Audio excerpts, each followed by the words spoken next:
Hi you guys, it's Amanda with Healthy House on the Block, and I'm here with another blog post this week. This week's a little bit different. A lot of times we work on chemical toxins and we talk about different synthetic toxins that are in our homes.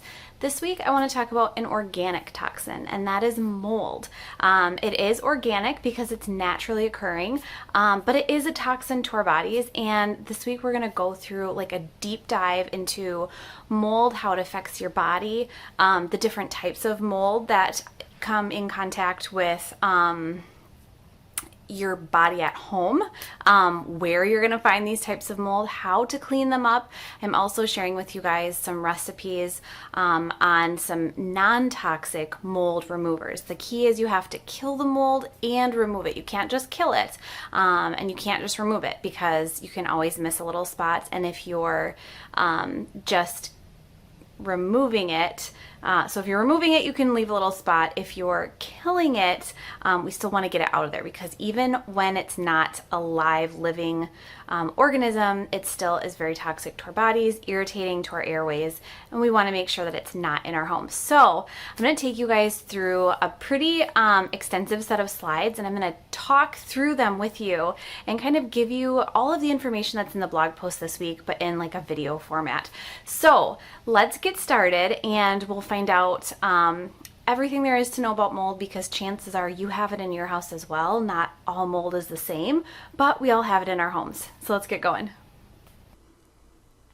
What you need to know and how to prevent mold and get rid of it for good.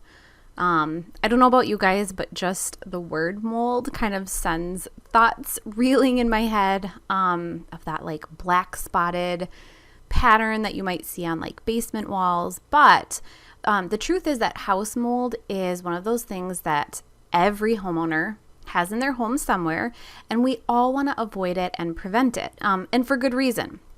It's a house problem that directly correlates with our health, and a lot of us want nothing to do with it, to the point where we will go to great lengths to get rid of it.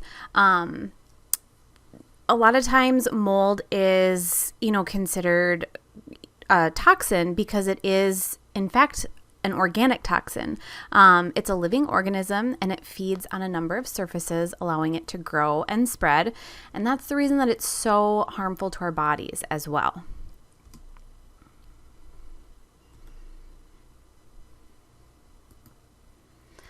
So what is mold?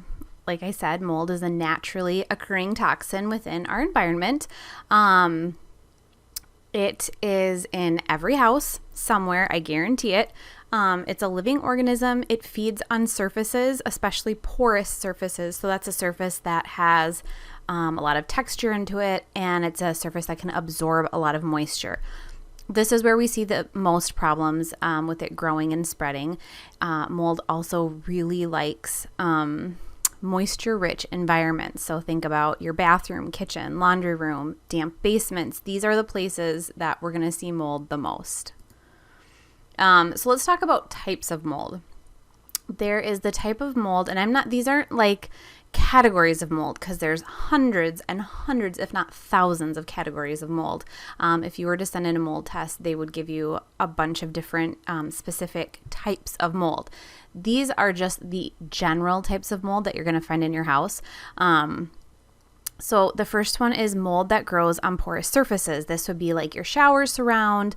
A lot of times it can easily be cleaned up, but if you leave it, it can become a bigger concern. Generally, if you can just wipe it off, it's not a big concern. It shouldn't be in your home, even though a lot of us probably do have that mold and mildew in our showers somewhere in the corner. It's one that's easy to clean up, and so it's generally one that we want to take care of right away. The next type of mold is a growth on extremely porous surfaces. So, your shower surround is non-porous, it's smooth, it doesn't absorb a lot of moisture. A porous surface would be something like sheetrock, carpet, it would also be drywall, or insulation inside the drywall. All of those things are very porous. They can just become a feeding ground for mold, and this is where we see the most issues when it comes to houses in terms of types of mold. When it's on one of those surfaces, it just spreads, and really the only way to get rid of that type of mold is to remove the actual surface, unfortunately. And then the last kind of mold is growth on like your foundation. So if you have a stone or a concrete foundation, which I would say most of us have, if you live in an area that has basements instead of just a slab, a lot of times it's underground, and the concrete or stone kind of acts as like a sponge. It kind of wicks the moisture into your house, where it just kind of sits. It doesn't have a lot of room to breathe, and it generally can cause problems with mold, especially right on that concrete block or that stone. I'm going to talk later about how you can take care of that. Basically, you just get like a sealer that seals in moisture, and you paint it on both sides of your foundation, and you are good to go. So mold health concerns, there are a lot of them, and there's different kinds. So the most common way that we're affected by mold is through like an allergic response. Our bodies see mold as an allergy, and generally like stuffy nose, sinusitis, things like that, headaches, cough, sneezing. Generally it's mild in nature. This is usually if there's like airborne mold particles, which are microscopic, but you would just be inhaling them. Some people get headaches, things like that. Other ways that mold can affect our body is when the mold spores that are inhaled actually make their way down to our lungs. Now, when they make their way to our lungs, they can latch on, and because they're a living organism, they can start growing and spreading. This is when we talk about people having really bad cold-like symptoms that become chronic, and they just cannot get rid of, whatever the ailment is. It tends to be very hard to eradicate. You have to make your body an environment that mold does not like, which is very difficult because our bodies are made up of water and we're a living organism as well. So that type of response is going to be dependent on, what the exposure was in the first place, what the human's immune system is like, things like that. It's not everybody's going to have that same response. But the most dangerous is when we breathe in mold byproducts. If you've heard of the term mycotoxins, that is what this is. And we have to be very careful. This is when it's ingested and inhaled, and there's that growth, and we need to figure out how to get it out of the body because it just keeps spreading.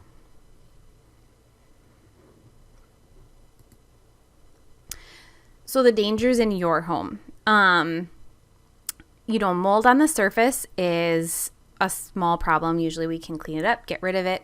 When mold starts to travel behind walls within your home, that's when we have a really big problem because insulation and drywall are very porous surfaces and they will just feed the growth of the mold. So we really want to make sure that any leaks are cleaned up within 24 hours. We don't want areas to be constantly damp, and we want to make sure that everything gets dried out. That's going to help that particular problem.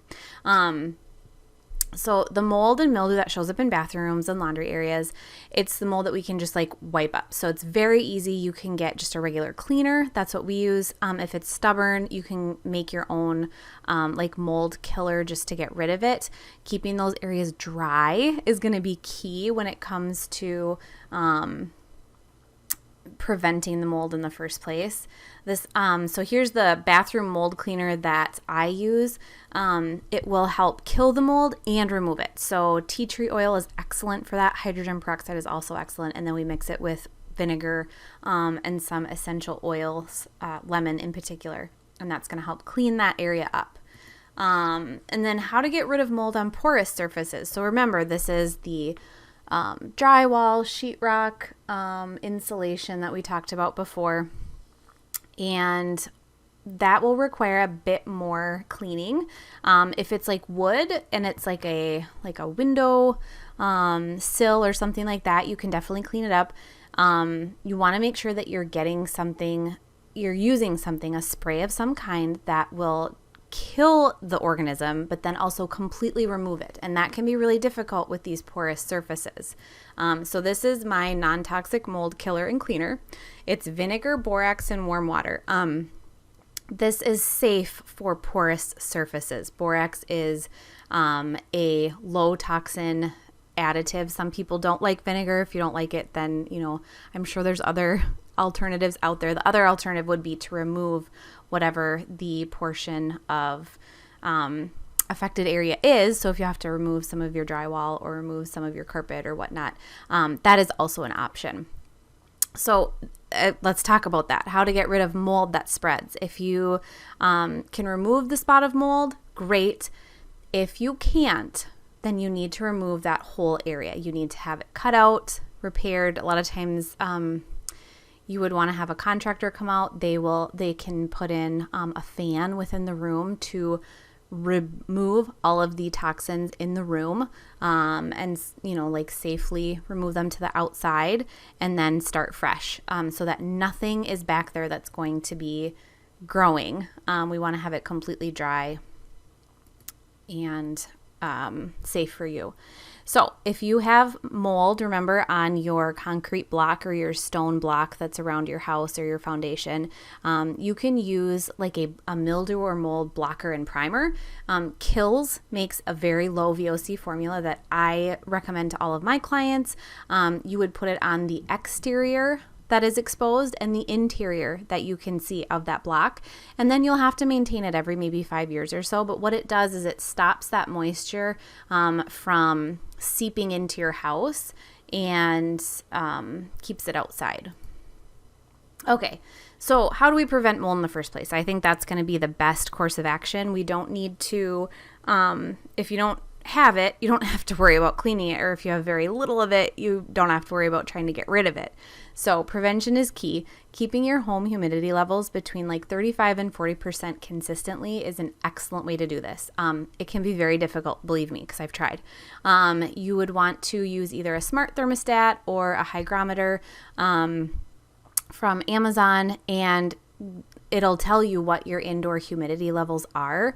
I have some suggestions on how to keep your humidity levels low in a blog post that I also have linked in this week's blog post. Things like, making sure that you're running your vented fans, don't dry laundry inside, don't overwater your plants, all kinds of, they're really just habit things that are going to help you.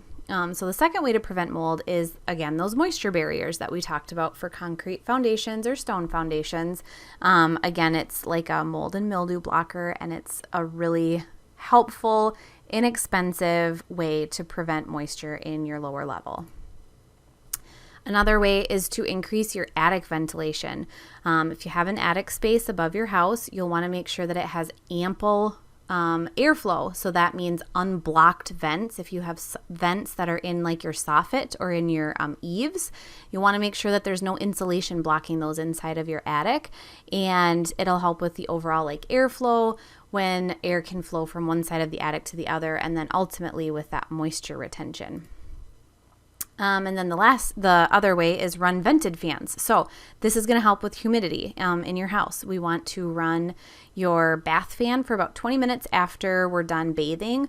Run your kitchen fan if you're boiling water. Use a vented fan in your laundry room if you have one. These are great ways to draw moisture out of your house while you're creating it. Another idea is to wipe down wet areas. So I have kids. I understand that bathrooms, for some reason, just get really wet after they use the bath or the shower. And wiping down areas outside the tub, even squeegeeing like a tub surround or a shower surround, is really going to help keep the moisture from getting out of hand in your bathroom. You can also use a dehumidifier. We live in Minnesota. It is not uncommon to see dehumidifiers in basements because we have areas that are very damp in the summer. So investing in one of those, either one that can that you have to empty, or just running a hose to it and having it empty into a floor drain, is perfectly fine. It'll help you achieve like consistent climate control in your lower levels and your home. And then another idea is, if you live in an area that has cold winters, get that condensation off of your windows. Condensation just evaporates into your house, and it can actually cause problems right on your windowsill, especially if you have wood windows, and you can end up with mold growing on your windowsills or your window frames because that condensation just sits there for months at a time. And then another idea is to keep your eye on your plumbing. So open up under cabinets, go downstairs, look at your water heater, watch, the condensate line for your air conditioner, watch anything that is going to have water coming through it, and check it every so often just to make sure that nothing's leaking. Mist leaks are a huge cause of mold and mildew in homes. There you have it. That's everything that you would need to know about mold in your house. I have an even more extensive mold course that I have linked to in this week's blog post if it's something that you really want to go through with a fine-tooth comb. I have worksheets and different guides to help you if you have found mold in your house and how to get rid of it.